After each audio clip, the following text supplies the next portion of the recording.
This week, we speak to a Shenandoah Valley legend, Coach Chris Dodson, a 6-time state champion.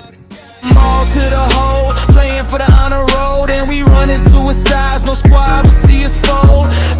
Welcome to a special edition of For the Love of the Game. We have a true incredible mind, incredible basketball mind here in Virginia that we're bringing on this podcast here today. Today, we have Coach Chris Dodson. Coach Dodson, welcome to For the Love of the Game. Thank you, brother. I appreciate both you guys having me on here today.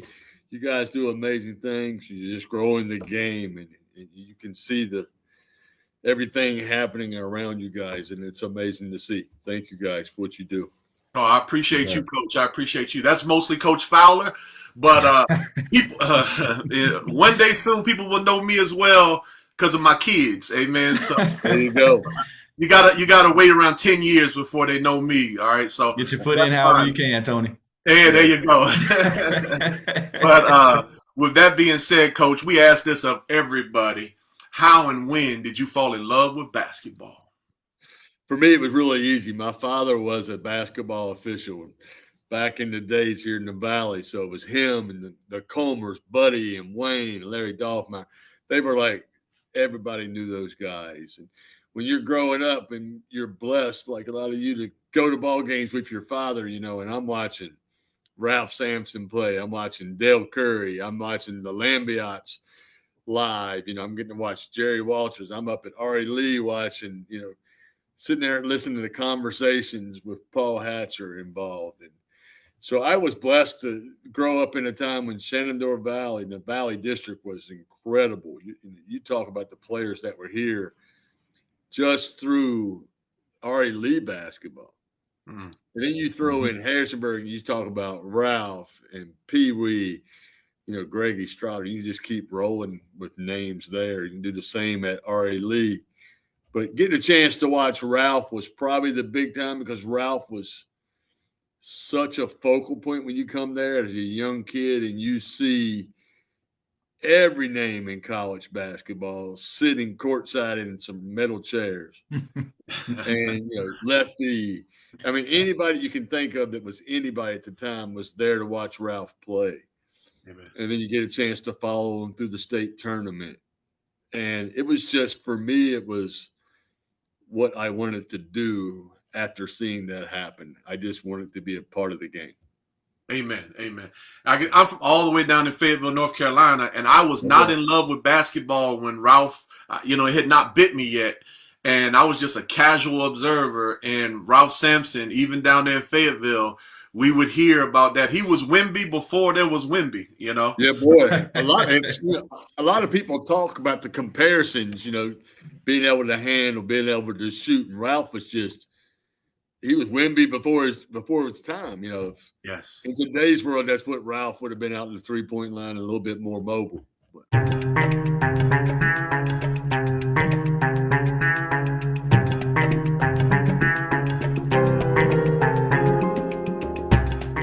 Now, when you fell in love, Coach, was it more as a basketball player at first, or were you already thinking, I want to be one of the people who are the minds behind it all?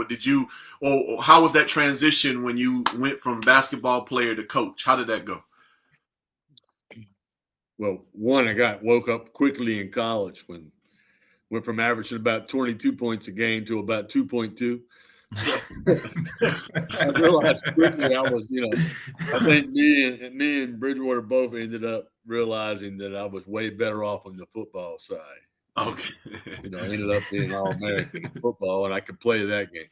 So I think just again, I was blessed to see Buddy Comer was my hero. And he was football, basketball coach. I think he won his first basketball state title at Luray in about 1969. Oh, wow. When he won his first one. And so me going into games, I probably did look at a little bit different. I paid attention to Jerry Walters because you couldn't, he's before y'all's time, but Jerry was Hurley before Hurley. Okay. He was doing Hurley stuff in the 70s. Wow. Okay.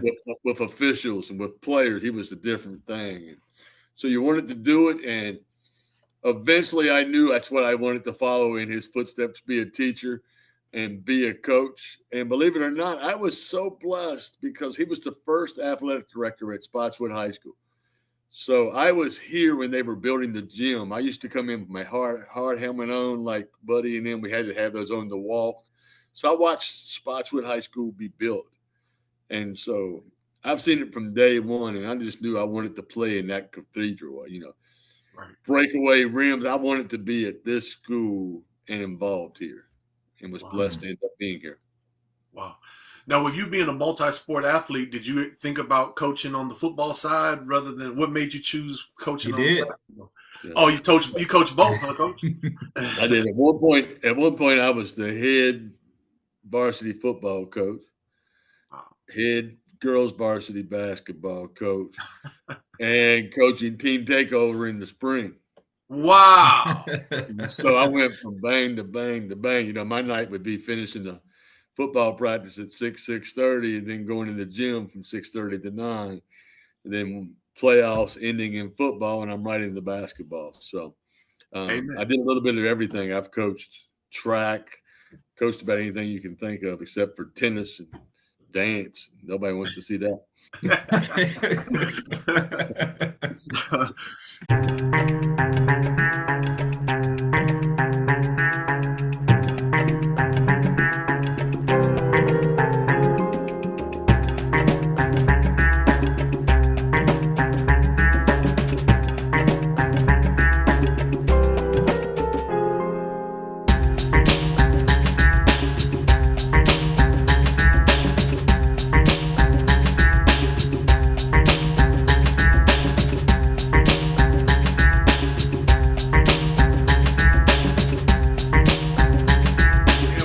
Some of our AAU games turn into rugby and football games anyway, so it's good prep. Good prep. For sure.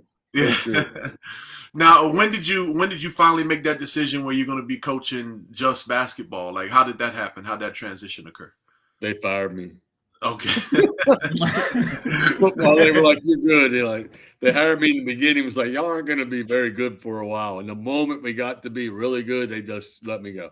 They're like, "It's time to move on." So I didn't argue it too much. I just moved on and went on. But at that point, I had gotten so involved in the trainer side of basketball that it was a great time to separate from football.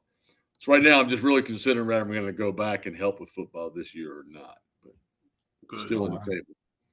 Yep. Now, do you coach on the girls' side, the guys' side? Where do you coach? On the girls. I started off with the boys at Turner Ashby in 1990, 91, 92, and I moved here 92, 93. So I thought basketball coaching was easy. I rolled in here. We went, my JV team, we won the first game and lost the next 19. But our varsity team won every night. They only lost one all year, won the state championship. And I was like, man, this is pretty amazing. And then I was leaving in 2002 to go to Stuart Strath to be their men's basketball coach. And they offered me the job here in the girls' side. Okay. Ended up being the best move ever happened for me. Awesome. Now, besides them being under the rim and not over the rim, what's the big difference between coaching girl athletes and boy athletes? What's the big distinction? At the high school level, I think the high school and at the AAU and a lot of those leagues, I think it's chess and checkers.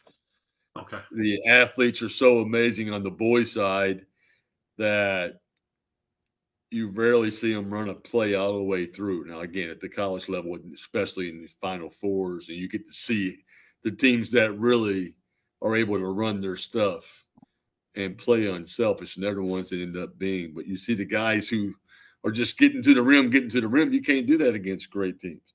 So I think the girls have to rely on each other and running sets. They'll pass up 5 great shots to see the end of a play. Or a guy is like on pass number 2, no, coach, I saw it. And I'm like, no, you saw that much. And thought of the opening. Girls wait until they see the whole lane and then they go. Right. So I think you can, as a coach, I feel like you can affect a girls' game so much more than you can a boys' game. Mm, that's good. Yeah. That's good. That's good. I've never heard it quite explained that way, but that was that's really good. That's good input there. Now, question, Coach.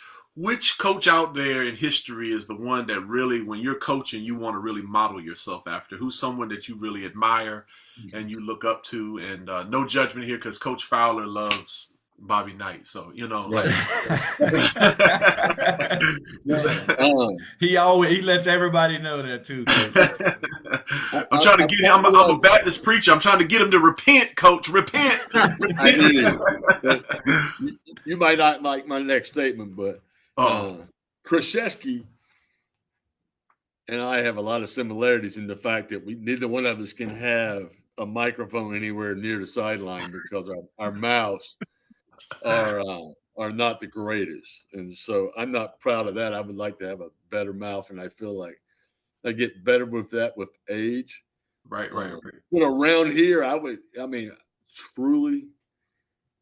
say a guy like Paul Hatcher, who was completely happy being at the high school level. He didn't let outside noise mess with him. Like, why you got that kid playing with you? He got an ankle monitor on. That's bull crap. He shouldn't be on the floor. He shouldn't do this. And he's like, we can take him up. We can take basketball away from him, and he's never going to leave Stan. Mm. And sometimes kids need basketball way more than we need them. Awesome. And so I think you watch Hatcher, you didn't see these giant outbursts on officials. He coached basketball, right, and let referees officiate. I feel like I'm getting better at that as I get older, less confrontational. I think what you realize the older you get, the referees are either older and know you well and y'all can communicate on a different level than most, or they're younger, and the more you say, you're either scaring the crap out of them, upsetting them, or just taking them out of the rhythm because they're probably struggling enough and they're concerned. They're refereeing a big game, and now you're all over them. You're just adding layers to it that don't need to be added. So I try to improve that every year, but I think Hatcher always did a great job of coaching his teams and not just getting technicals left and right. Amen. I did get one this year, and I deserved it. I just said a word I shouldn't at a time when I shouldn't. I wasn't yelling, screaming. I just, I said something that I shouldn't have said, and he teed me up, and, you just walk away and take it. But that was the first in like 15 years, so I'm proud of that part. Well, one in a season is not too bad, Coach. Right, yeah. And I'm blessed in the fact that so many of the officials either knew my father, who maybe gave me a little bit of leeway, or we've grown up together through basketball. So, you get to a certain level where you get a little bit more leeway than a young coach would. Right. And Tony, Paul Hatcher is the coach at Robert E. He's a former coach at Robert E. Lee. I think they've named the gym. Well, now it's Stanton High School, but they named the court after him and all of that. So he was a legend in the Valley. 900 wins. Wow. I think he's first or second in wins in Virginia. So he was. If you don't know Paul Hatcher, look him up. Like, I have a picture of him on my computer. Like, he and I in 2005. Shaking hands after we both just won the state title back to back. So, one of my favorite pictures because what a true legend he was. Every week we feature an in-game basketball clip of a female baller. We take clips from AAU, public or private schools, wherever the hoopers are. Send your basketball clips to AA Fresh Word on Instagram and Tony Speaks on Facebook, or you can leave your links in the comments of our YouTube page. That's it. I'm looking forward to seeing what you all can do. Wow. I think I've seen him in the Virginia Legends Facebook page. I'm sure you have. He's a legend, no doubt. Yeah, for sure. Wow. So now you're at Spotswood High School, and you're coaching the girls there? Yes, sir. Okay. Now, do you also coach? Is that all you do, or do you coach AAU as well, or do you have an AAU program, or are you just doing that right now? Yeah, we have our own AAU program. It's called East Rockingham Sports Club, ERSC. And that is a feeder program. We the backstory there is really when I came aboard, we had 5 AAU programs right here. We had 4 different ones that were basically ours. Mm. When we had the Harrisonburg Heat, which Christy Tolliver, Okay. who ends up at Maryland, then ends up in the WNBA. She won championships in college. She won a championship in the WNBA. She's a Hall of Famer in the WNBA. She'll be in the NBA Hall of Fame one day. She's coached in the NBA. She's now coached in college. So she was playing on the Heat. You go right down the road, we had the Elkton Elks, and you're talking about Christy played with that team. Nikki Moats, who went to Tennessee, was on that team. Heather Clayton, North Carolina.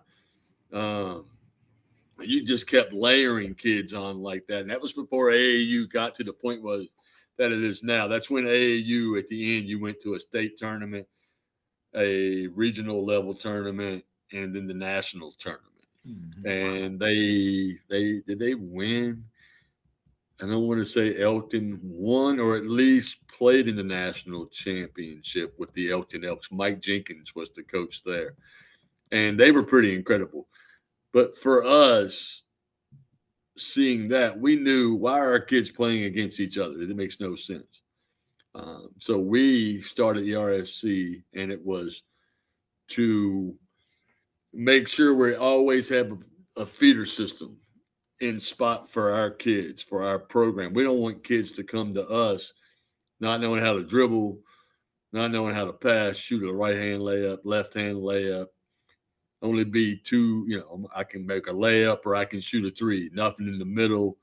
So we want to develop that at a young age. So we try to have intentional development of kids starting at the age of 3. And our 3-year-olds, 4-year-olds, 5-year-olds, are all coming to our Saturday morning clinics, so they're starting to get the basics really young and just starting to get a love for it. But then our ERSC teams, we go 3rd grade, 4th grade, 5th, 6th, 7th, and then we have a JV and a high school varsity. Wow. That we run it through all the time, and it's like a pipeline for us. We're not worried about winning. We want to go out and play good teams. We try to have as many of our coaches on staff coaching teams and being a part of it so we can have our hands on them so that we can have relationships. I always said I had my own daughter, Taylor, and, people were like, oh, my gosh, how great is it to have a coach's kid? Then I was remarried, so I got a second coach's kid. She's not in love with it. Then they're both Taylors, but she's not in love with it like my first Taylor. Right. But the way we do it, I got 10, 12 coaches' kids. I got kids in the gym with me all the time. I got kids helping with AAU. I got kids helping run clinics. And so you're developing coaches' kids that know it like you know it. Wow. That's the difference. That's where when people say you just reload, that's where you reload because you're not, it doesn't just happen. It happens intentionally from the bottom up. And if you're not willing to do that, then you can't complain if you don't win. Wow. And Tony, that you want to talk about the blueprint to success that I've seen, and I've watched this through the years. Coach Dodson has that. I mean, that ERSC program is amazing. And Coach, I don't even know if you remember the conversation we had. One day you stopped me in Horizons and you said people just don't get it. If they would all have a program like this, we might be in trouble. Something along those lines because no other school has a feeder program like ERSC and Spotswood. I mean, it blows my mind. And then, even after you said that, I mean, and sorry, I know y'all play against them, but it hadn't really affected you yet because y'all blow them out every time. At William Monroe, I tried to introduce that to them, and they just go cheating tournaments to try to win trophies. They didn't get the concept.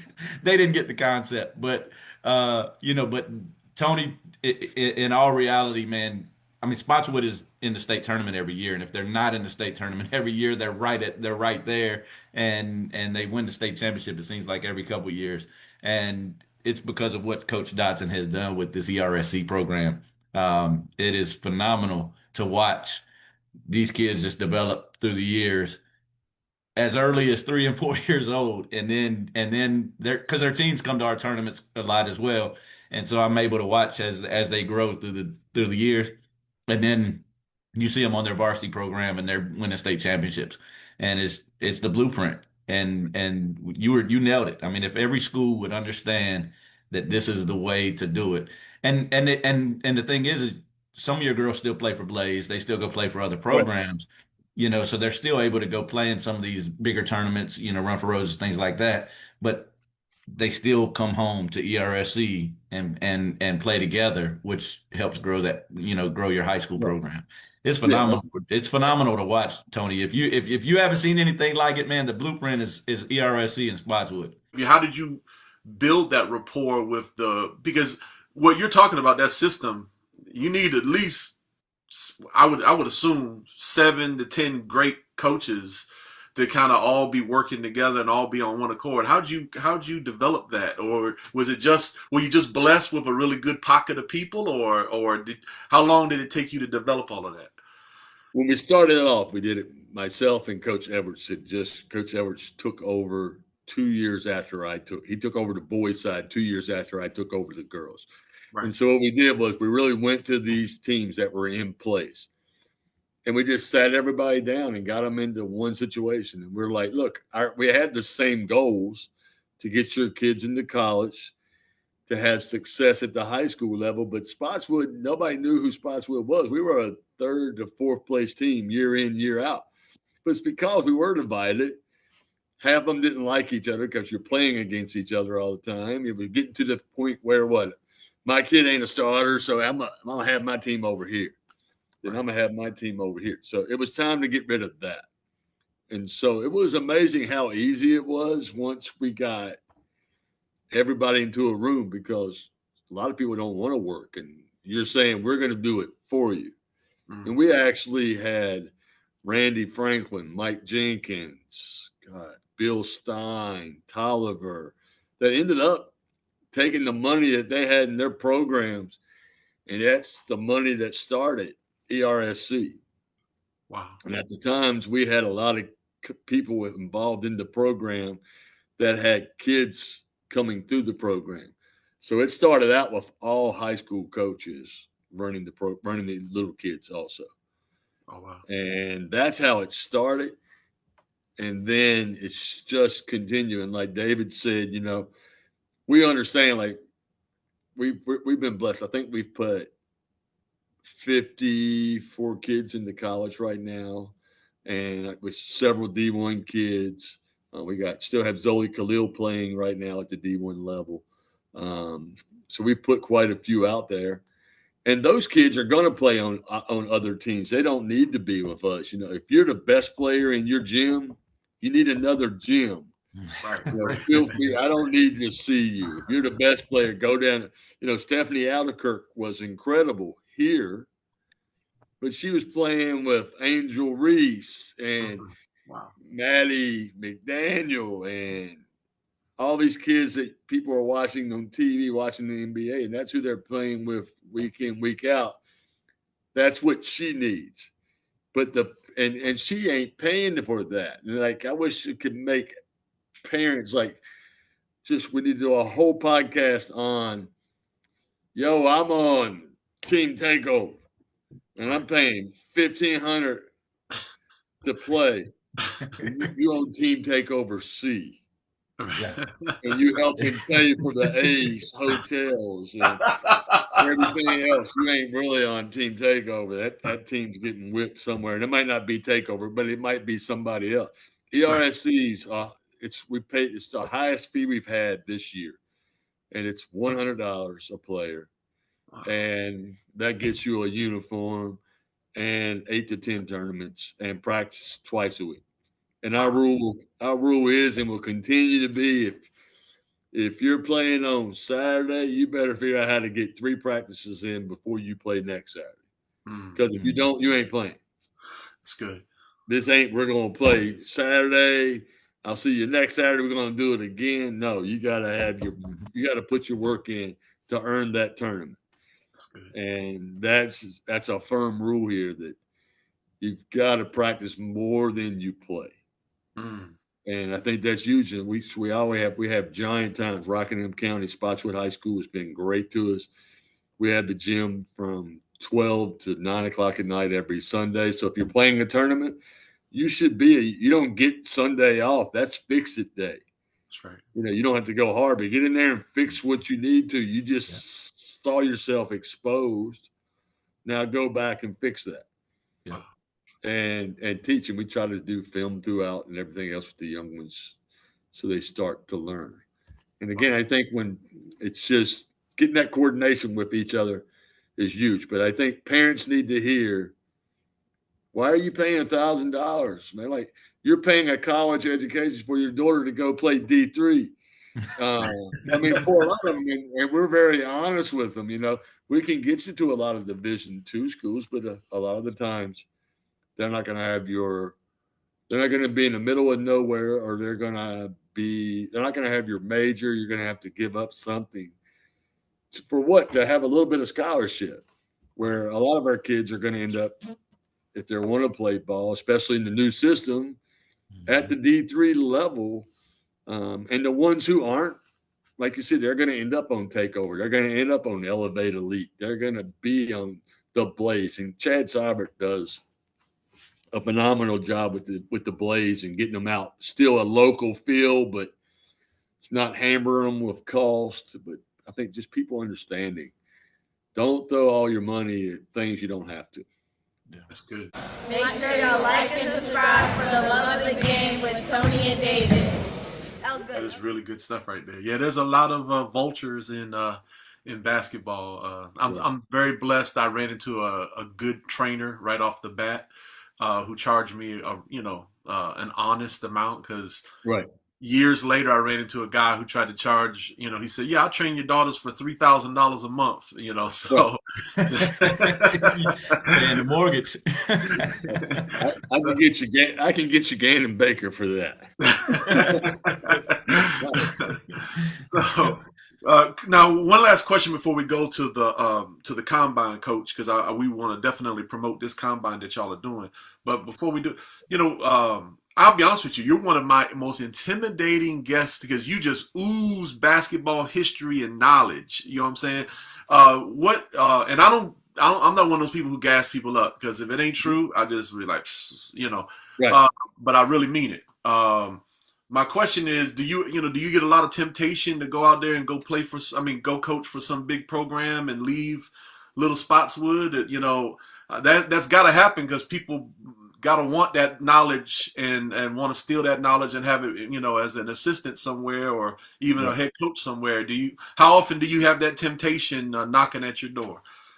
It happens. I've been offered a couple of D1 jobs early on, like in around 2015, 16. And we've talked college a little bit. Actually, I'm retiring from teaching April 30th. So I'm coming up on that. And so I'm in the midst of figuring out what's next. I teach multiple disabilities, and it will be something into that. And if I'm blessed, I might even just come back and teach till I pass. But really, it's a chance for me to take control of my life and be sure that when I'm not here, my wife and my family are going to be taken care of. Awesome. And basketball could be a part of what's next also. I do travel, and we talked about college and stuff. I'm not as much. Earlier in my life, I would have loved that life. But now I got a wife that I absolutely adore. We're close to Spotswood. I get the taste of the big time, because, I'm going to be on the road with Gannon Baker all through the summer. Mm-hmm. I'm going to be with Phil Handy 3 or 4 times in the summer. And I'm expanding to a couple of different trainers. And what I like to do is I like to go out there. We're going to run a camp in Ohio. And in the following week, I'm running it right here for free. Wow. So my kids ain't got to pay all that money to go to Ohio and be a part of it, because I'm going to come back and take what I learned and put it right here. And then I'm going to be with Phil Handy, and I'm going to come back and put it right here. And so I'm content with being at little old Spotswood and being happy. And being in a place that the administration takes care of you, being in a place where kids are growing up, they're not afraid of you. They're like your own kids. Right. And so it's there. If I don't teach next year, I plan on being overseas a whole lot more with different programs there. And a lot of times, like you're talking about people charging, I put a thing out the other day that said anybody who wants me in their gym, let me know. I don't charge the heck out of people. A lot of times I'm like, let's do Saturday and Sunday. I need a Airbnb Friday night, Saturday night. As long as you got me hooked up with that, I'm in Caroline County next weekend. That's good. All you gotta do, have me at Airbnb and I'm there. Like just me and my wife have a date night. And so yeah, I'm just worried about growing the game and just blessed to be able to be in a situation where I can do some of that. Amen. Amen. And I'll tell you this, Tony, and Coach Dodson, I don't know if you really, if you remember the actual first time that we ever met each other, but I slept on Spotswood. I did. Because I was coaching at Notre Dame Academy with Mike Teasley. Yeah. I didn't know that. I did not know that. And so I didn't ride the bus down to the game, but so I lived in Rappahannock County. So I'm like, you know what, Mike, I'll drive to the game so I can drive home. I can just go home. I don't have to go all the way back to, Notre Dame, Middleburg, to get my car and go home. So I drive to the game and I'm starting to drive and we're getting done playing the Bullish School and Paul VI and we're playing all these city schools and everything. And then here I am driving this back road to Spotswood. And I'm like, why in the world did Mike schedule this game? And we get down there, and y'all almost beat Notre Dame, and that was the year that they were number 7 in the country. I think they ended up Right. finishing number 7 in the country or whatnot. And you guys almost beat them, it didn't take long for me to realize why Mike scheduled this game. And I can't remember. Your daughter might have been playing on that team as well. Right. Y'all were solid that year. I looked it up, started looking into it, and I'm like, man, okay, I get it. Yep. Why Mike might schedule this game, but this was I still got them films.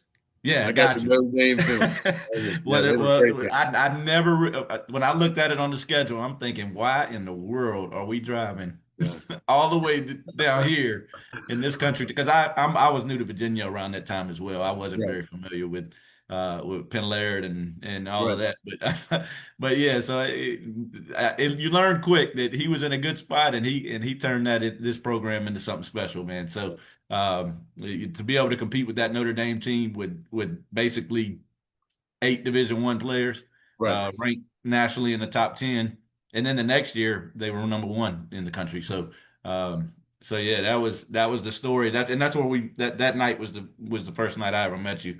And then who knew years later, Right. we Kind connect. of cool. But yeah, that was Basketball, man. Like that's like a thing that I don't think people like us three. Us three don't know each other. We never having a conversation if it's not for the game of basketball. So when exactly. people say like you don't have, it's not all about money. It's not all about this. It's about Eugene Baltimore up in Brentsville. He was there forever. Now he's on the boys' side with Andrew Lacey. Mm-hmm. We played against each other in high school. Tim Taylor, who's at Naval Academy, just turned that program around, and Tim and I played against each other in high school, and still see each other all the time, talking on the phone all the time. Man, basketball just brings people together, like people together. Yeah. Do you have a plug whether Tim Taylor's coming to Charlottesville or what?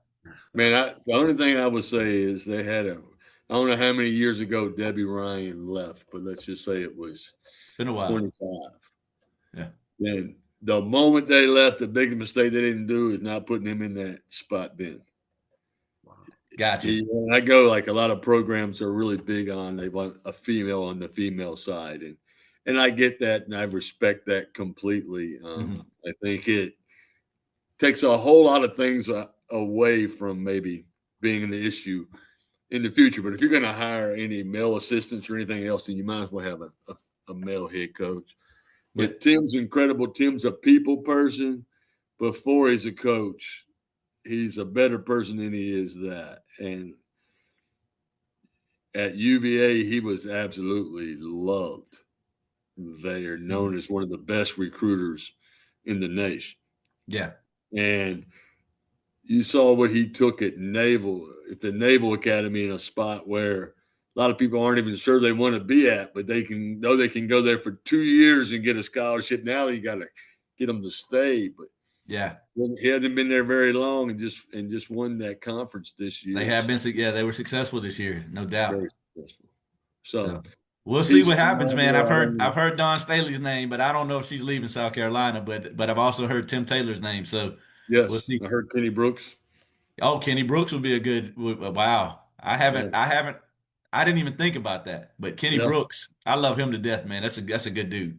I got to coach both of his daughters, all three, but one of them left. Yeah, you did have them. You did, absolutely. Yeah, we won a state title with them in 2016. Yep. Yeah, that's another name, Tony, you need to learn. Kenny Brooks, man. Kenny Brooks. All right, I'll check it out. He was at JMU. When I was at Notre Dame Academy, I took a lot of kids down to JMU to visit. That's where I met Christy Tolliver too, man. I sat there and watched her hit about 30 straight, just practicing in the JMU gym when she was in high school. But I took a couple girls on visit from when I was at Notre Dame Academy and met Kenny Brooks then, and we reconnected years later or whatnot. Now he's at Kentucky, so that would be a good name to come back to UVA as well, man. Yes, sir. Well, I hear Tennessee might be opening up pretty soon as well.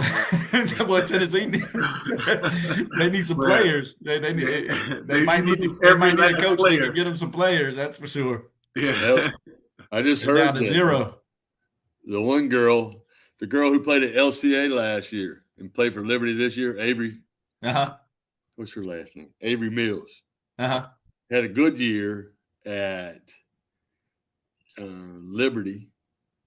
What did it say? She shot 47% from the 3-point line last year. Oh, wow. And 85% from the foul line. And she is visiting Tennessee today. Wow. Okay. Well, they have 15 roster spots open. Yeah, crazy.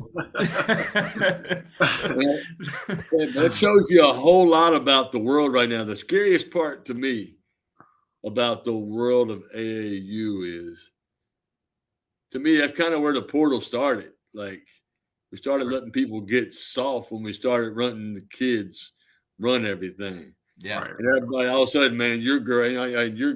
Your daughter's going to have the clout to be able to pull a lot of strings through AAU and play where she wants. And those kind of kids oftentimes don't get coached like they should at that level because the coaches are too afraid of pissing them off. Yeah. And, I started seeing it where I'm like, why do we have this kid? Why do we have this kid? And that's an embarrassment right there. But like, that's the number 2 kid in the nation. Yeah.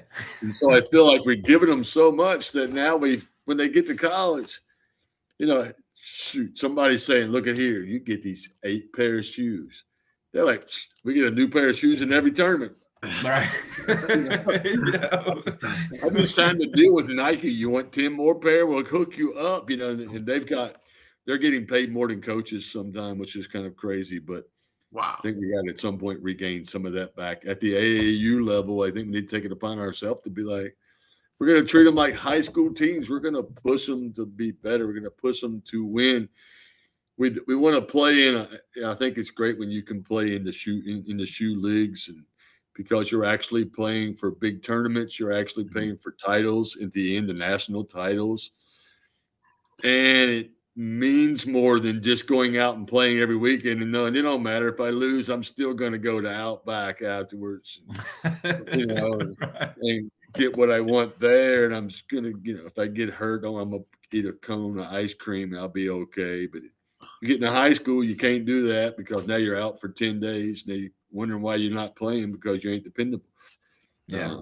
In high school, if you're doing it right, there's 5,000 transfer rules, and you can't do that unless you're privates.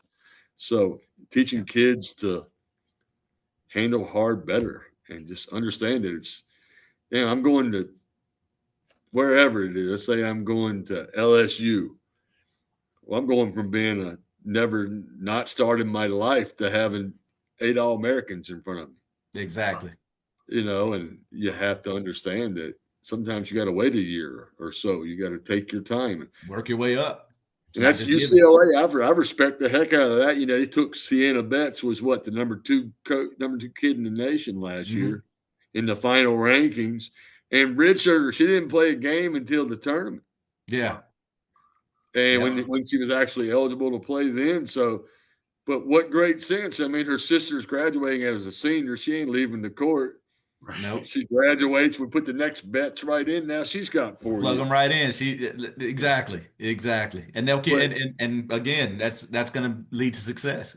Right. Hats off to that family for knowing I'm going there. I'm going to sit a year, and then I'm going to be my sister for the next 4. It worked out great for her. Absolutely. That's good stuff. That's good stuff. Hey, did you know there's this little button? It's right here on the video. And it reads SUBSCRIBE. And when you click that little button, an angel gets its wings. For real. Well, you just quoted one of my favorite. That's who I want to coach you quoted, I don't know if you intended to, but you quoted Kara Lawson, right, with doing hard better. I don't know if you heard that commercial where she talks about doing hard better. So that's I'm speaking that into existence, that my daughter will be coached by Kara Lawson one day. But just not at Duke. Was that Coach Fowler? Just not at Duke. No, yeah, it'll be by then. Well, that's my thing. Kara's going to Tennessee, I believe. So then my daughter will meet. That would actually make a lot of sense. Kara Lawson going to Tennessee would be a good move. Great fit. Yeah. So my babies will meet them at Tennessee. So it's 6 years for one of them and 8 for the other. Okay. But, with that being said, Coach Dodson, we hear about this fantastic combine that you and Coach Fowler are putting together. Can y'all tell us about this combine? Who's invited? What's the focus? And how y'all are going to run it? And how long y'all been doing it? And just tell us the who, what, where, when, and why, so people can be excited and know about it, and we can put it out there on the internet for folks. Well, I've been blessed to be a part of it with the Elevate Elite and Bruno up there in Northern Virginia. Bruno does an absolutely amazing job with that program. He's really put it on the map. And year in, year out, I tell everybody, like, that game, it's called Elevate Your Game Clinic.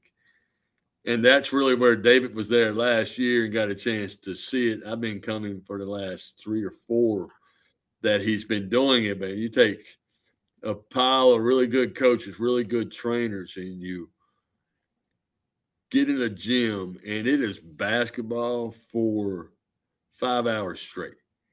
Wow. And, you get like a 35-minute lunch break because you ain't paying for lunch. I'm going to get my lunch and I'm getting back.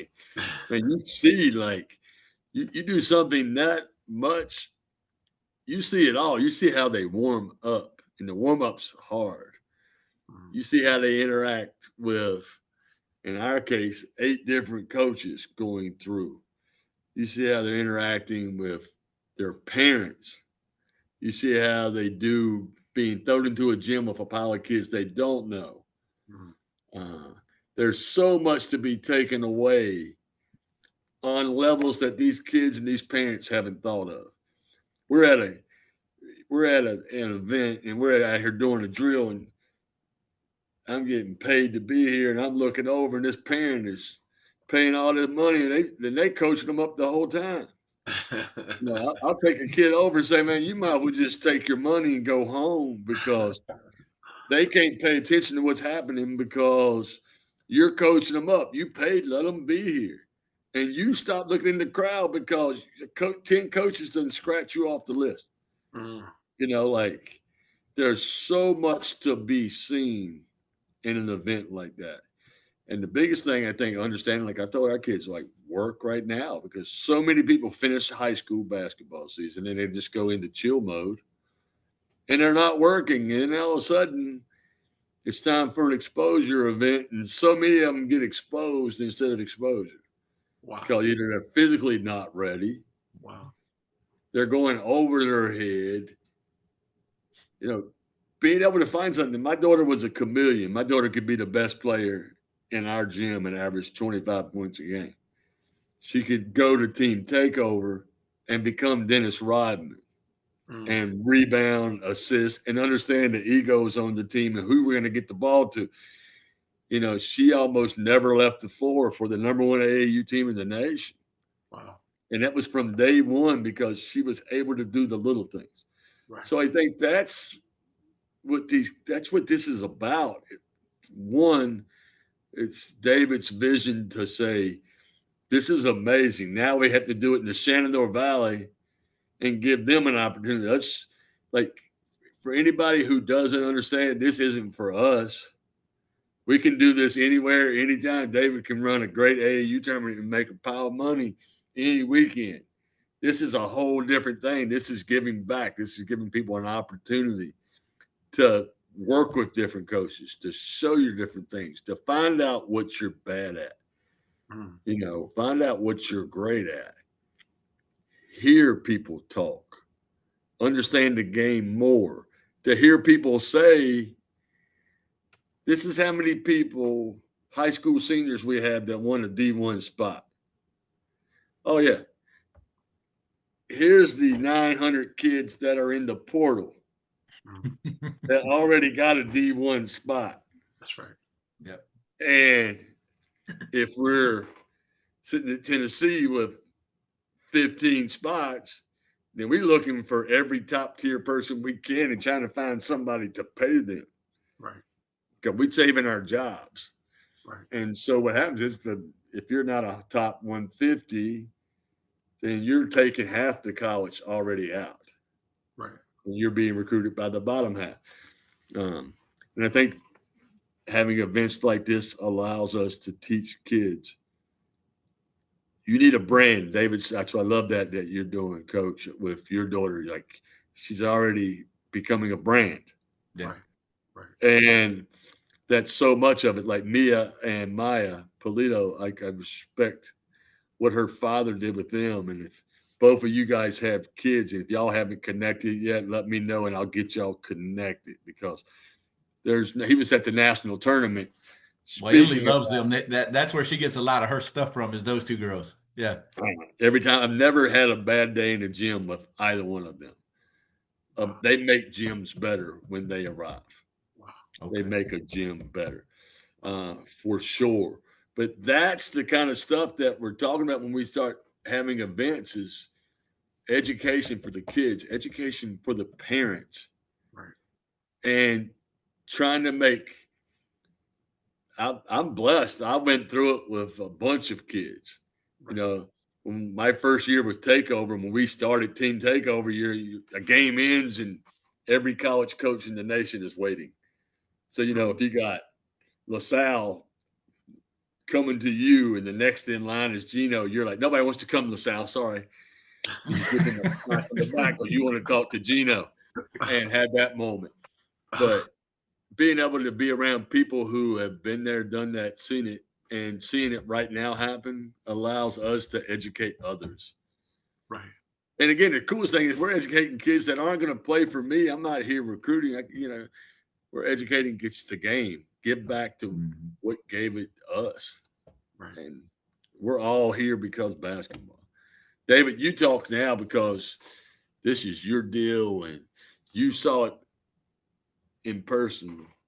Yeah. So, got to do it. So really the idea came, somebody mentioned to us, hey, you gotta, if Italy wants to take that next step, we need to put her in the gym with people that she can compete against that already have names, and she's got to start beating some of these people out. And so, she was starting to make a name for herself. And so we decided to start getting in some of these combines and some of these clinics and whatnot. EYG was definitely one of them that was on there. She was going to GYBC. She's been to CP3, middle school All-American. She's done all of these combines, but none of them were local. And the EYG one was really what was kind of like the blueprint for me, because she went the first year, dominated the drills. Absolutely dominated the drills. Everybody's coming up. Who is this girl? Who is this girl? So me and my wife were like, oh yeah, here she is. She did it. She did it. And then the game started, and it was a totally different ball game, and she stunk it up big time. And all those people that were talking to us aren't talking to us anymore. And so Italy saw that as well. And one thing that stood out about what type of player we thought Italy was going to be was when we asked her about going back to EYG, she said, "Yeah, I got to get my lick back." You Yeah. know, so Yeah. so, And she so did. she immediately she said, "I got to get my lick back." There were too many people in the gym to see me play that bad. And she came back the second year, which was this past year, and she was able to play on both days, which I thought was phenomenal for her to be able to play against high school level competition and play the middle school competition, and she was a standout player on both days. Which was awesome. But it's put her in front of people that she needed to be in front of in an area that oftentimes gets overlooked. We don't play in the Shenandoah Valley because there's nothing here for her to play.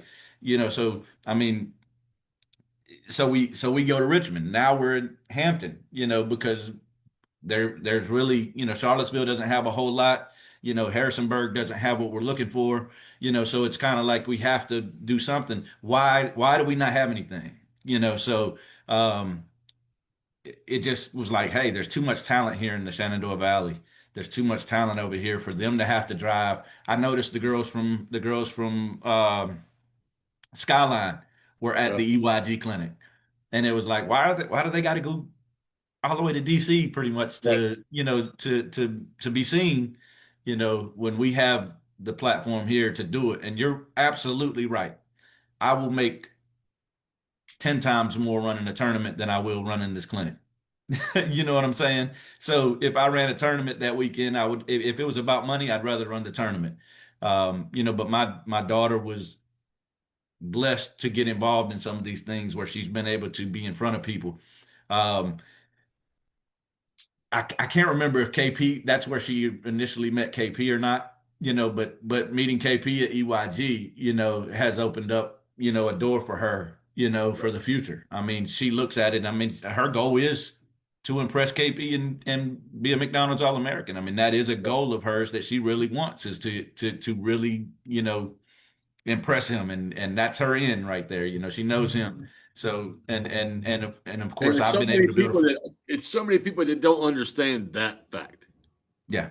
They don't understand looking, investigating, and knowing that All-American committee is 4 people. Mm-hmm. It's 4 or 5, and 2 of them are on the East Coast. Right. So, and 2 of them are at EYG. Exactly. And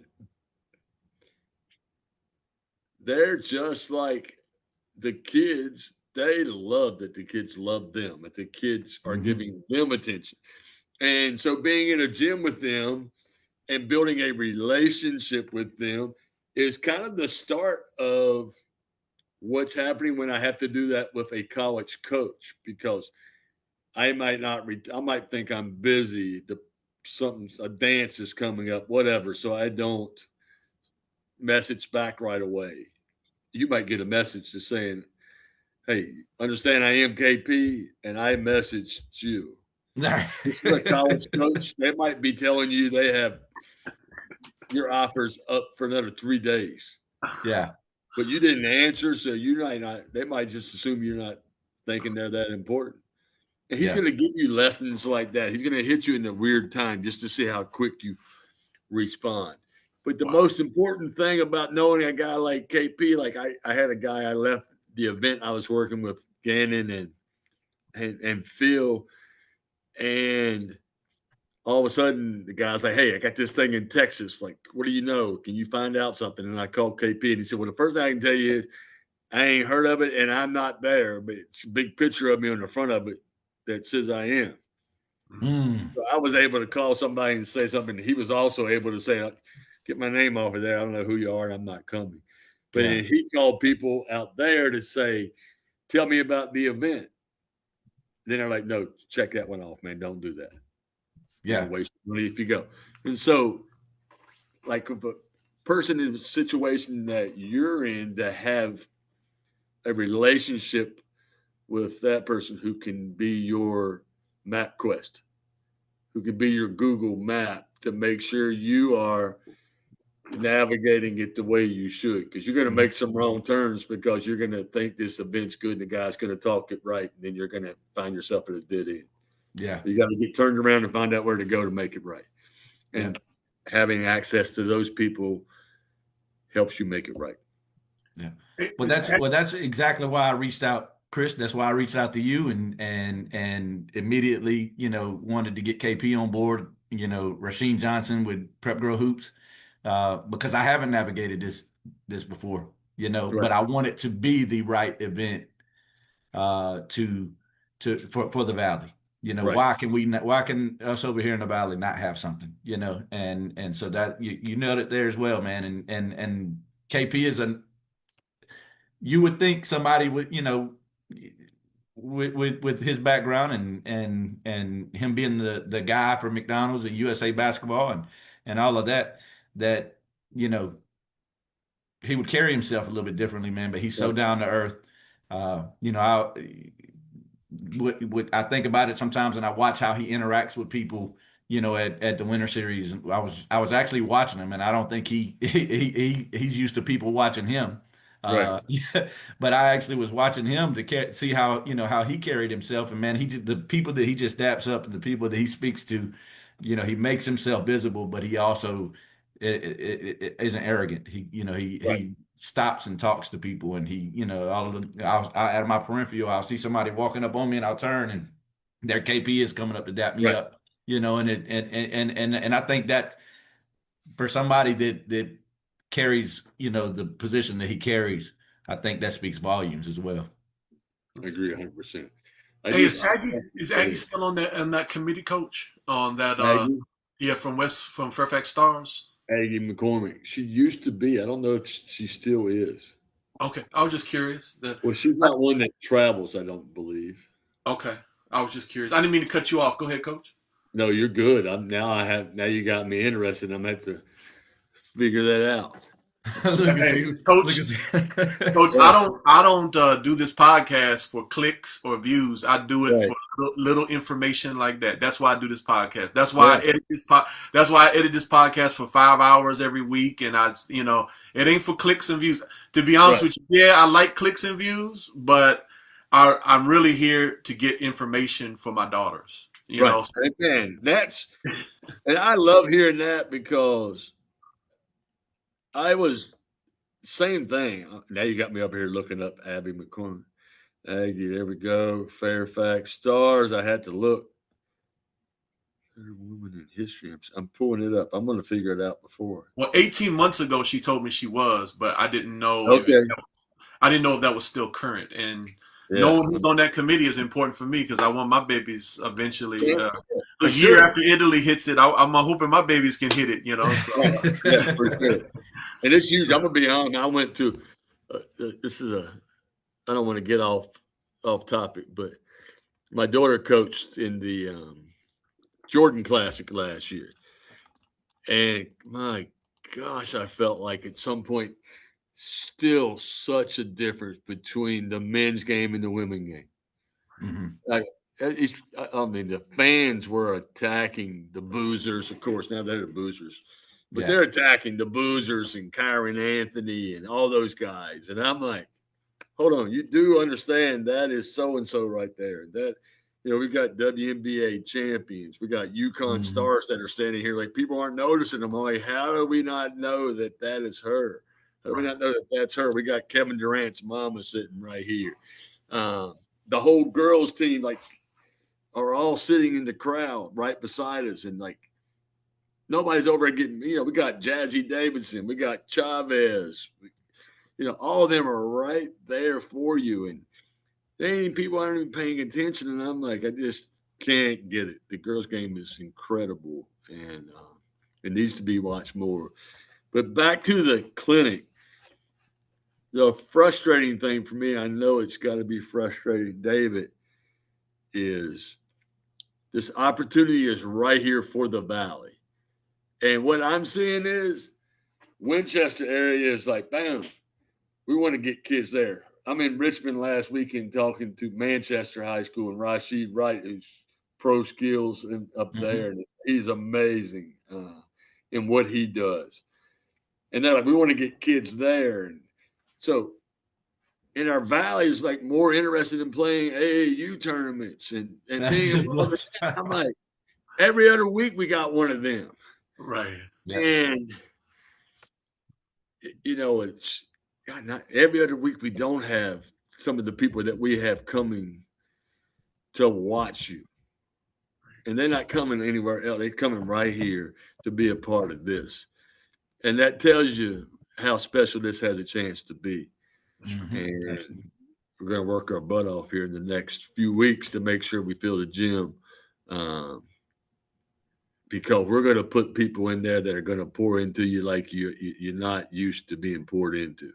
Exactly. And you're going to get more basketball than you ever wanted. Right. Yeah. And you nailed it with that, because right now we're getting, I think we have Suffolk, we have Roanoke, we have some of the Northern Virginia crowd, but right here in the heart of the valley, man, we don't really have much. I mean, we have younger kids. I will say that we do have some younger kids from the valley that have registered, but other than that, man, I mean, and you're right. Several of the teams and several of the people that I've reached out to, we got a tournament that weekend, and it's like, what exactly are you going to get from that tournament? That compared to what you might get, from coming to this event. I mean, I can tell you right now, you'll get way more coming on May 3rd to the Her Hoop Dreams Combine than you will going to whatever AAU tournament, because that's not a live weekend. That's not a major tournament weekend. I mean, you're just going and playing in a regular old tournament that weekend. So that's good to know. Yeah. Now, Coach, I want to ask you something, and if this one's too political or too much of a hot potato, we can edit it out. And I'm old, man. I'm old. You don't got to worry about that. Hit me with But the reason why I ask is, people who don't know what they're looking at can, I believe America suffers from the Dunning-Kruger effect, where everybody thinks they know more than what they know. And for someone who's oozing basketball knowledge like yourself and done this for so long, what was your take on the whole Gino Don little explosion? Where, like, was that Gino just not used to losing, or was he did South Carolina try to poke the bear there a little bit and get him stoked up? What are your thoughts as someone who knows coaching inside and out? I think it's a little bit of both. I think that they really this year with the rule changes allowed basketball to get really physical. Okay. And I thought they came in and were like, we're going to beat the devil out of Strong, and we're going to throw bodies at her. We're going to put somebody so that AZ never sees an open look. And even if she does see it, she's going to probably get rid of it a little bit quicker than she used to. And I don't think she can get rid of it any quicker because she got the quickest release there is. But when you're being hounded and you finally get a shot, oftentimes you do rush. So I think their game plan and playing within the rules they were in, I think it just frustrated the crap out of Gino. And I think that was the start of it, maybe. Mm-hmm. And I think that when you go on the other side, for the last couple of years, we like his dome pest. Gino, oh, no, now that's over. Here's Gino. Now we undefeated. And it's probably a little bit more frustration, like, she smacked that a little bit and sitting back. And I do think the other thing, and I think he kind of said it himself the next day, it's a way of taking the story off of them just getting spanked and on to something, because they weren't talking about the game. They were all talking about that. And I think when you finally got a chance to see the three ladies on ESPN and they're like, Gino, okay, let's shut that up because we ain't even talking about it. Let's talk about the game and what happened in that game. Yeah. But I tell you what, I think it affected more than anything. It affected the hell out of the national championship game. Oh, because South Carolina were not allowed to play that physical in that that game, especially them the ones who were in there trying to guard the big girl. They had to be 8 fouls for her just crossing the lane and dealing with that. So it brought attention to that physical play, no doubt. Yep. Yeah. Yep. Because they changed everything they let it be too physical, and that's why we got beat. So And now we got to keep an eye on it. yep. Yep. Yep. I got one more inside hoops question for you, Coach. I try to mentally prepare my daughters for the worst. I'm not one of those positive thinkers. I try to get them ready for the worst, and then if the good happens, then they're encouraged instead of defeated. Right. I've mentally prepared them that because of the rule changes, no matter how hard we worked, they may have to do 2 years at a junior college. In the Virginia area, on the girls' side, if we're going to have to do 2 years at a junior college, and you had a talented young lady, what junior colleges around here on the girls' side really impress you? Man, that's a struggle right now. Okay. I mean, literally, you're almost better off if you can find yourself at a good Division II program or a really good D3 program like the ones up in Pennsylvania. Okay. You know, some of those people are competing for national titles and stuff. Okay. And you're almost better to go that way where you're going to get good film and get it.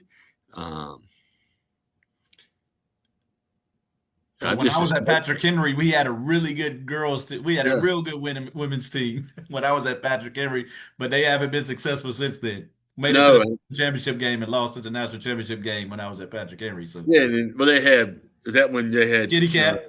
Yeah, they had Barbara. I mean, again, the Yeah. one thing anybody out there listening to this, the one thing I can tell you, we all look great when we got All Americans. I know that's right. We look like we coach our butts off. You give me the best players, I'm going to win. If I don't, then I ought to be fired. But if you get Kit Kat Barber, she changes the game quick. And I knew that when I said Barber because Herb was the coach there for a little bit.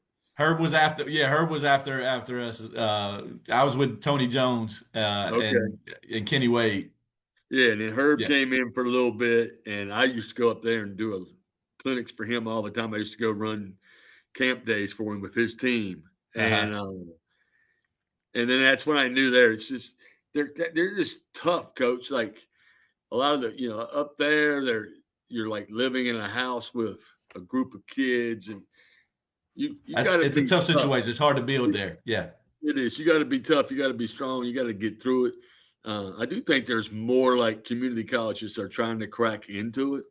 Mm-hmm. Being with the right AAU team, finding a place that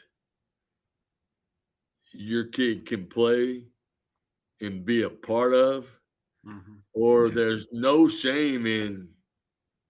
I was blessed, and Coach Fowler, I know you're going to be blessed, and Tony, I haven't got to see your daughters yet, but looking ahead, I didn't have to worry about a lot of that because my daughter she picked up her first D1 offer in the 8th grade. And so I was able to be like, okay, we're going to have a spot somewhere and move forward. But I think in today's world, a lot of people, and it's just not there on the guy, like a lot of guys go to like military schools or, those type of things, and they can still kind of be in a grad situation. So if you can find something like that out there, like an IMG or something that you can, even the schools in your area that you can reclass maybe and get an extra year.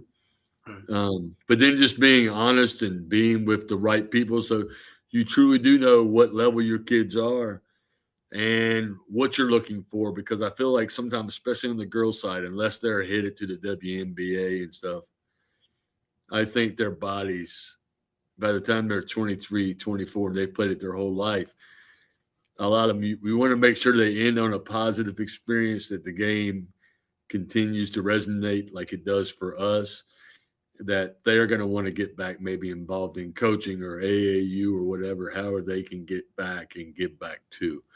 So being sure, it has changed so much. Coach just sent his daughter to Boo Williams, and I can remember the years when 5 girls in the Boo Williams team didn't play in the damn tournament, and they all got offers because they were in Boo Williams. So they were in the layup line, so they got them because they knew they were good.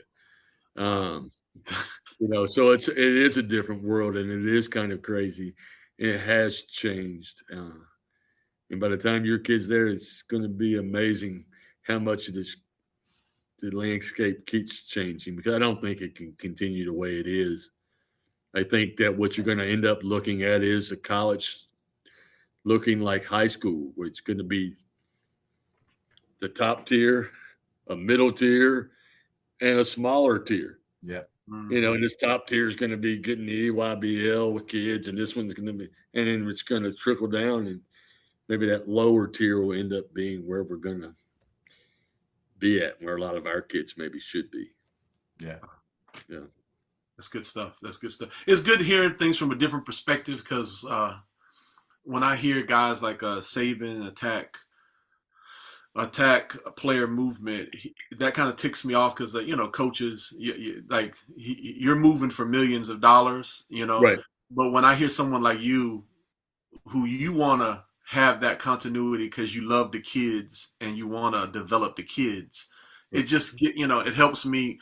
I like hearing things from different perspectives, so that it kind of humanizes people and help you understand, because there's good guys like yourself who want that continuity because you love the kids. And then I just think that there are some guys out there who they don't want that continuity just because they want the power and the control and the know. Well, Saban's job is affected, so Coach Dodson's job is not affected by people moving into transfer portal, but Nick Saban's job 100% is affected by that. I think the problem is, it's the hardest part with the portal to me is we have put so much power into these young kids' hands. Mm-hmm. And what we kind of try to protect everybody from their whole life is these kids that are young, and maybe families that are not educated as well or up to date with everything. And now they're losing 3/4 of their money because they've signed something, that they're really not getting much from, because they don't know it. And so it's been kind of always about keeping the bad stuff out and not allowing money involved, so leads towards betting and gambling and whatever. I think there just has to be rules, like maybe you're allowed one free transfer without sitting out, or maybe you get a second if your coach leaves or your coach is fired, then y'all have the ability to portal. Yeah. But right now, I think it's hard to argue a kid, and we can say we want to, but I mean, I can leave Spotswood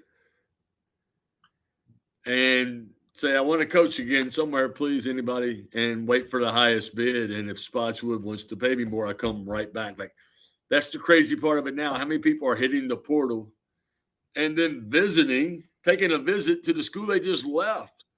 Wow. Mm-hmm. Once you just had that, they're basically just trying to find out how much money is waiting for them.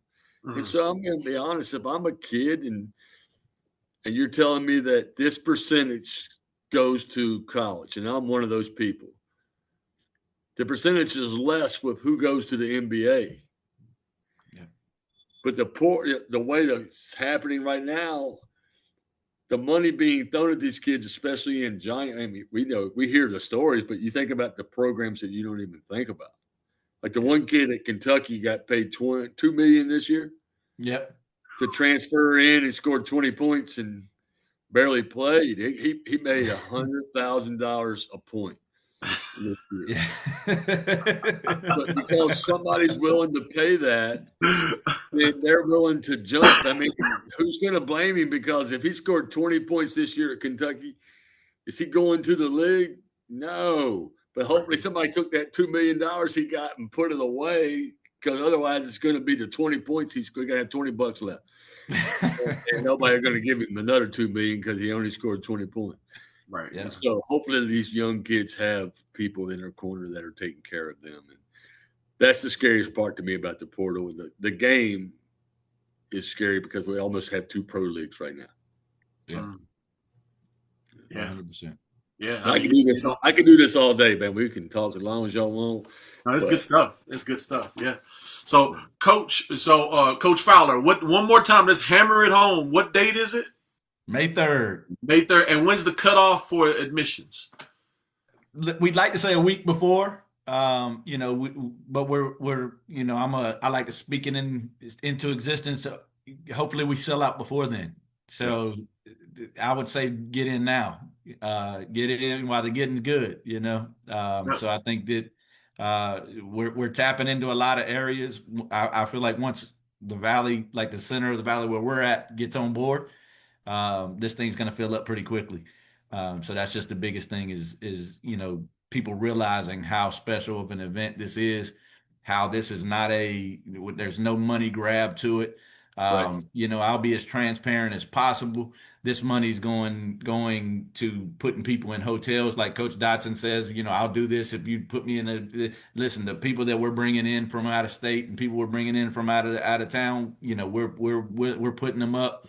We're doing hospitality. We're making sure that everybody's taken care of. We're getting the best of the best to make sure that this is the right event. So at the end of the day, listen, this is not a money grab for anybody. Nobody's walking away, rich off of this thing. This Giving is back to the people that give to you all the time. exactly. You're doing that all the time. People who say they want, like, you're running events that aren't expensive, that have leveled. You're not, if you want competition, you can get that. And if you need a little bit lesser competition, you can get that. So you're giving them a product year in and year out. Now, for those of you who have taken advantage of Coach Fowler's tournaments, and you do so much like the autism when you're about to do, and then and giving money back and giving back to the community. So that's another reason for people to go, man, this dude is growing the game. This dude is reaching out. He's running events for us. He's doing this. Let's go support him. Let's go be a part of what he's doing, because it can only get bigger. Absolutely. And that's the goal. Turn it into something that college coaches are sitting on the sideline, the TV you can watch and recruit and see, and getting the right kids in the gym is what it's about. Yeah, because we are live streaming it this year. I'm really hoping that some college, that the college coaches are tapping in as well. We do have a good following. I mean, if anybody's been to our tournaments, college coaches come to our tournaments as well. More on the girls' side, which is awesome because this is a girls' event. So, so we do get college coaches that come in. Again, we had this is a ranking review now that this has just been released yesterday. Prep Girls Hoops has named us as one of the 4 ranking review events in Virginia. So there, you don't get that every day. You can't go to just any event and get that. And the EYG clinic is also one of them, So, I mean, if you think about where we got this idea from, I mean, they're also a rank and review event. They've been doing Bruno's been doing this for years now. And I think Bruno's coming down, I believe. What's that? I think Bruno is coming down, I believe. Okay, and that would be awesome. Bruno coming down as well. He runs the Elevate Elite program out of Northern Virginia. So, we have the people in the building. The players have no excuse. At this point. I mean, if you choose not to come at this point, you can't complain about things not being in the valley because we're really trying to do this for the players, for them, and give them opportunities that they might not get otherwise. So, I mean, that's what it's for. And I think we have the right people on board to get this done and to grow this thing and to turn it into something really special in the valley. You have a 3-point contest in this? You're going to have a 3-point contest, Coach Fowler? We don't. Maybe something we can add, to it or whatnot. But no, this is more. We want you. This is what you're going to take away from this. Like this is for the mind. This is for the basketball mind. This is we want you to learn from people like Coach Dodson and people like Bruno and and things like. We want you to get that firm word from KP, because listen, he pulls no punches. he keeps it real, So he'll tell you exactly how it is. So we want you to get the knowledge from these people. The coaches. Coach Dodson, has reached out to a lot of the high school coaches that he's, has connections with that he's bringing in, and we want you to take that away. So maybe when we get more time, we grow it a little bit, maybe turn it into a 2-day thing. We might can add something, some things like that. But for the first year, I don't think we're gonna do that, Tony. Now, what age group, Coach? It's from 2032 to 2026. So sixth graders to 12th graders. Not to discourage the younger age groups, but we're really pushing to get this high school, these high school kids in, because we truly believe that this will be beneficial for them with the people that we have in line. It's beneficial for everybody. Everybody's going to take away some knowledge they didn't have when they walked in the door. But some of the other things through Prep Girl Hoops and possibly through some of the other media outlets we have and the college coaches we have watching and whatnot, we do believe that the high school age group is really going to be able to take away some things from this that in the Valley they haven't had that opportunity to take away before. Well, I just want to thank you both for all that y'all do for the game. Coach Fowler, next time you need to kind of warn me the level of wisdom we're going to be dealing with. I feel like I wasn't quite ready, amen, because of all this basketball. He just introduced. So Coach Dodson was the first name that I had ever mentioned for our podcast. When I said I wanted to start a podcast, he was the first person to reply on the post, and he was also the first name I mentioned that we need to get on here. Yeah. Well, you can I need to remind you next time, but he was some definitely people just ooze wisdom, like your guy Tinsley. Teasley. Yeah. Oh, yeah. Same feel where you kind of know that they just kind of know another level. No insult to the rest of our guests, but you can just kind of know. So thank you so much, Coach, for coming on here. Thank you. We appreciate having you. Yeah, I appreciate you. Amen. And you were saying one last thing. I didn't mean to cut you off, Coach. Oh, no, I don't think I would. All right. Well, thanks you again. Any last parting shots, Coach Fowler? No, Coach Dodson, I would love to get you back on and let's do this again. I mean, you even gave a plug for another topic that we can talk about earlier in the show or whatnot, man. But again, you were the first name. Absolutely. I'm not throwing up any BS. Right. You know how I feel about you, man. You're a great coach, great basketball mind. You're helping grow the women's game as well. So definitely would love to get you back on as well. And I appreciate you coming on and let's talk about this combine and whatnot. And we do have a little bit of work ahead of us. But I appreciate you guys. We're going to make sure it's full. We'll get it up there for sure. We can go into any topic. We'll hit it. Y'all pick the topics. We'll roll. Like I said, I'm retiring, so month of May. I'll be looking for anybody to talk to then. We just can't get you during hunting season. No, hunting season. No, ain't gonna be that. What do you hunt, Coach? Was it just deer? Yep. Deer. Awesome. Love deer. Bow or rifle? All bow. I don't never take a gun in the woods. Oh wow.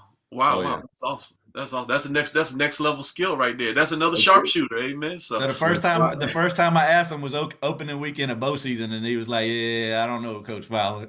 I'm gonna be in those woods. I'm straight redneck. Yeah. No, I hear you, brother. I hear you. Hey, I think we all need to know. You never know. We may have to go back to that, so we need to sharpen them skills, Yes, sir. So, hey, well, I thank you, Coach. I appreciate you, and I'm gonna do my best to get my daughters in front of you because I'm always trying to get more. Yeah, we're like 2 hours apart. Yeah. I'm East Carolina County, so yeah. Maybe three. So definitely. I don't think you're that far.